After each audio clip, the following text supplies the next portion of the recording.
ജീവിതം തന്നെ ലഹരിയാകാതെ ലഹരി പദാർത്ഥങ്ങളുടെ പുറകെ എന്തുകൊണ്ട് യുവാക്കൾ പോകുന്നു അല്ലെങ്കിൽ മനുഷ്യർ പോകുന്നു എന്നുള്ള ചോദ്യം വളരെ പ്രസക്തമാണ്. അതിൻ്റെ ഒരു പ്രധാന കാരണം എന്താണെന്ന് വെച്ചാൽ ഈ ലഹരി ഉപയോഗിക്കുന്ന ആളുകളെക്കുറിച്ചുള്ള പഠനങ്ങളിൽ നിന്ന് മനസ്സിലാവുന്നത് ഇവർക്ക് നല്ലൊരു ശതമാനത്തിലും ഡിപ്രഷൻ പ്രവണതയുണ്ടെന്നുള്ളത്, വിഷാദ രോഗപ്രവണതയുണ്ട്. ഇവർ സ്റ്റിമുലൻ്റായിട്ടാണ് ഇതിനെ കാണുന്നത്. ഈ വിഷാദ രോഗ പ്രവണത ഉണ്ടാകാനുള്ള അവരുടെ കാരണം ഈ തലമുറയായിട്ട് തന്നെ പല വീടുകളിലുമുള്ള മദ്യപാന ശീലങ്ങൾ, അപ്പനപ്പൂപ്പന്മാരായിട്ട് ഉള്ള ശീലങ്ങൾ. രണ്ടാമത്തെ ഒരു കാരണം എന്താണെന്ന് വെച്ച് കഴിഞ്ഞാൽ പ്രശ്നം പരിഹരിക്കാൻ അവർ നടത്തുന്ന സെൽഫ് ട്രീറ്റ്മെൻറ്റാണ് ഈ ഡ്രഗ് യൂസ്, ആൽക്കഹോള്, ഇതൊക്കെ. മൂന്നാമത്തെ ഒരു കാരണം എന്ന് പറഞ്ഞു കഴിഞ്ഞാൽ ഈ എപ്പിജെനറ്റിക്സ് എന്ന് പറഞ്ഞൊരു സാധനമുണ്ട്. എപ്പിജെനറ്റിക്സ് എന്ന് പറഞ്ഞാൽ നമ്മുടെ DNA വരുന്ന ഒരു കോട്ടിങ്ങാണ്, പ്രോട്ടീൻ കെമിക്കൽ കോട്ടിങ്ങാണ്. അപ്പോൾ മദ്യപിച്ച് ശീലമുള്ള പാരൻസിൻ്റെ മക്കൾക്ക് പ്രശ്നം വരുമ്പോൾ അവരിതേ കോപ്പിംഗ് മെക്കാനിസമായിട്ട് മദ്യപാനത്തെ കാണുന്നു.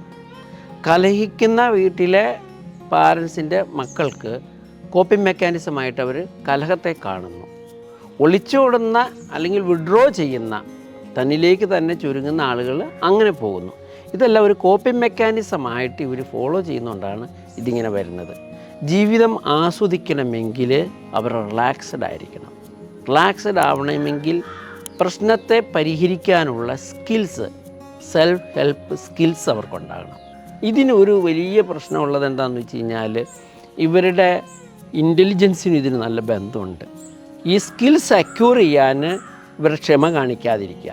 ADHD പോലെയുള്ള പ്രശ്നങ്ങൾ, ഹൈപ്പർ ആക്ടിവിറ്റി പോലെയുള്ള പ്രശ്നങ്ങൾ ഉണ്ടാകുക, അല്ലെങ്കിൽ മറ്റെന്തെങ്കിലും പേഴ്സണാലിറ്റി ഡിസോർഡർ ഇവർ ലൈഫിലുണ്ടാകുക, അല്ലെങ്കിൽ ഇവർ ഇപ്പോൾ മദ്യപിക്കുന്നതും അല്ലെങ്കിൽ ഡ്രഗ് അടിക്കുന്നതും ഒക്കെയാണ് ഫാഷൻ എന്നുള്ള ഒരു പ്രസ്റ്റേജ് സജഷൻ അവർ സ്വീകരിക്കുക. VIP-കളൊക്കെ അങ്ങനെയാണ്, അതുകൊണ്ട് ഞാനും അങ്ങനെ ആയാൽ, ഇങ്ങനെയൊക്കെ വരുന്നുകൊണ്ട് ഇതിനെന്ത് ചെയ്യുന്നു, ഐഡിയലൈസ് ചെയ്യുകയും ഇതൊരു ശരിയായ സൊല്യൂഷനാണെന്ന് അവർ വിശ്വസിക്കുകയും ചെയ്യുന്നു. മാത്രമല്ല ഇതിൻ്റെ ആദ്യ ഉപയോഗം അത് ഏത് മയക്കുമരുന്നാണെങ്കിലും മദ്യമാണെങ്കിലും പോസിറ്റീവാണെന്നുള്ളതാണ്. അത് ഇവരിൽ കൂടുതൽ ഉപയോഗിക്കാനുള്ള ഇതുണ്ടാവുകയും ഇവർക്ക് പിന്നീട് ആദ്യത്തെ ഡോസ് ഏക്കാതിരിക്കുകയും ചെയ്യുന്നൊരവസ്ഥയാണ് ഉണ്ടാകുന്നത്. അത് ഈ റൊമാൻസിലും അങ്ങനെയാണ് ഉണ്ടാകുന്നത്. ഈ ആദ്യം കിട്ടുന്ന ഒരു സുഖം രണ്ടാമത് കിട്ടൂല. അപ്പോൾ അവർ കൂടുതൽ സുഖത്തിന് പോവുകയും ഈ മദ്യമാണെങ്കിലും കൂടുതൽ സുഖത്തിന് പോവുകയും ചെയ്യുമ്പോൾ അവരതിൻ്റെ അഡിക്റ്റായി മാറും. അപ്പോൾ ഇവർക്കൊരു അഡിക്ഷൻ പ്രവണത കൂടി ഇതിൻ്റെ അകത്തുണ്ട്. അഡിക്ഷൻ പ്രവണത എന്ന് പറഞ്ഞു കഴിഞ്ഞാൽ ഒരു സംഗതിയിൽ ഇവർ ഫിക്സ് ചെയ്ത് പോവുകയാണ്.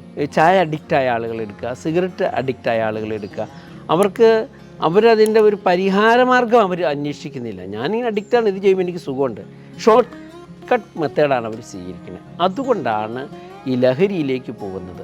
ഈ ടീനേജേഴ്സ് ആയിരിക്കുമ്പോൾ പലപ്പോഴും ഇതിലേക്ക് ഇവർ വന്ന് വീഴുന്നത്. ടീനേജേഴ്സിനൊരു പ്രശ്നം അറിയാൻ ചില പിയർ ഗ്രൂപ്പ് ഇൻഫ്ലുവൻസ് എന്ന് പറയുന്നത് ഒരു ടീനേജർ പറയുന്നത് മറ്റവരുടെ സംബന്ധിച്ചിടത്തോളം സത്യമാണ്.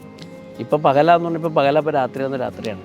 പിന്നെ പലപ്പോഴും ഇതിലേക്ക് വരുന്ന ഈ ഗ്രൂപ്പിൻ്റെ ശക്തമായ പ്രഷർ വരും ഇവർക്ക്. അപ്പോൾ ഗ്രൂപ്പ് പ്രഷർ വരുമ്പോൾ ആ ഗ്രൂപ്പിൽ കുടിക്കാതിരുന്ന് കഴിഞ്ഞാൽ, മദ്യപിക്കാതിരുന്ന് കഴിഞ്ഞാൽ അവരെന്നെ പിന്തള്ളും, എനിക്ക് അംഗീകാരം നഷ്ടപ്പെട്ടു പോകും എന്നുള്ള പേടി കൊണ്ടും കുറച്ച് പേര് അതിലേക്ക് വരികയും പിന്നീട് ഇവരിൻ്റെ അഡിക്റ്റ് ആവുകയും ചെയ്യും. പക്ഷേ ഇതിനകത്ത് നടത്തുന്ന പഠനങ്ങളെന്ന് പറഞ്ഞാൽ 3 ദിവസമാണ് ഈ ബ്ലഡിൽ ഇത് നിൽക്കുള്ളൂ. ഈ ബ്ലഡിലല്ല ഇതിൻ്റെ പ്രോബ്ലം സൈക്കോളജിക്കലാണെന്നുള്ളതാണ് യഥാർത്ഥത്തിലുള്ള പ്രശ്നം. കെമിക്കൽ അഡിക്ഷൻ അല്ലാതെ ഇതൊരു സൈക്കോളജിക്കൽ അഡിക്ഷനാണ് എന്നുള്ളതാണ്. കേരളം എന്ന് പറഞ്ഞ ഒരു ചെറിയ സംസ്ഥാനമാണല്ലോ.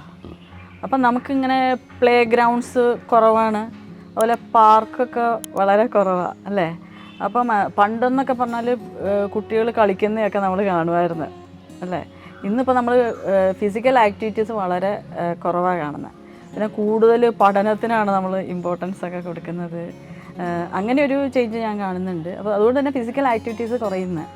ഇപ്പം കുട്ടികളെ സംബന്ധിച്ചിടത്തോളം play is their language and play is their work എന്ന കളി കൂടിയാണ് അവർ കളിച്ചാണ് വളരേണ്ടത് അല്ലേ. കളി കൂടിയാണ് അവരുടെ ലൈഫ് സ്കിൽസ് ഒക്കെ അവർ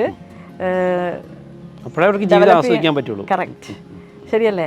പക്ഷെ അതൊന്നും ഇന്ന് കാണുന്നില്ല. നമുക്ക് അയൽവക്കത്ത് ആരാ ജീവിക്കുന്നത് അത് അതിനകത്തേക്ക് വരുന്നുണ്ട്. പിന്നെ നമ്മുടെ ആ ജോയിൻറ്റ് ഫാമിലി സിസ്റ്റം ഒക്കെ പോയതിൻ്റെ ബുദ്ധിമുട്ടുകളുണ്ട്. ഈ കാരണവന്മാരൊന്നും വീടുകളിലില്ല, ഗ്രാൻഡ് പേരൻസ് ഒന്നും ഇല്ലാത്തത് കൊണ്ട് കുട്ടികളെ ഡയറക്റ്റ് ചെയ്യാനോ അല്ലേ, അവർക്ക് മോറൽ ഗൈഡൻസ്, വാല്യൂസ് അത് തന്നെ അവരുടെ നമ്മുടെ ആ ട്രഡീഷൻസ് ഒക്കെ ഒന്ന് പാസ് ചെയ്യാനൊന്നും അവിടെ പഴയ ട്രഡീഷൻ എല്ലാം മോശമാണെന്നൊരു ചിന്തയും വന്നിട്ടുണ്ട്. അതും അതെ. അപ്പോൾ അതൊന്നും പറഞ്ഞു കൊടുക്കാൻ, ഗൈഡൻസ് ഒന്നും കൊടുക്കാനും അവിടെ ആരുമില്ലാത്ത ഒരു അവസ്ഥ. ഇതൊക്കെ കുട്ടികളെ അവർക്ക് നമ്മൾ ആ ഒരു ട്രാക്കിൽ നിന്ന് പുറത്തേക്ക് പോകുമ്പോൾ ഒന്ന് ട്രാക്കിലേക്ക് ഇടാനായിട്ട് അവിടെ ആരും ഇല്ലെങ്കിൽ എന്ത് ചെയ്യും, ഗൈഡൻസ് കിട്ടണില്ല, കിട്ടാത്തൊരവസ്ഥയിൽ അവർക്ക് കൺഫ്യൂഷനിലേക്ക് പോകും, റിലേഷൻഷിപ്പ് കട്ടായി പോയി. അതുകൊണ്ട് അവർക്ക് എന്താ ചെയ്യേണ്ട ഒരു റോൾ കൺഫ്യൂഷനിലേക്ക് അവർ പോകുക.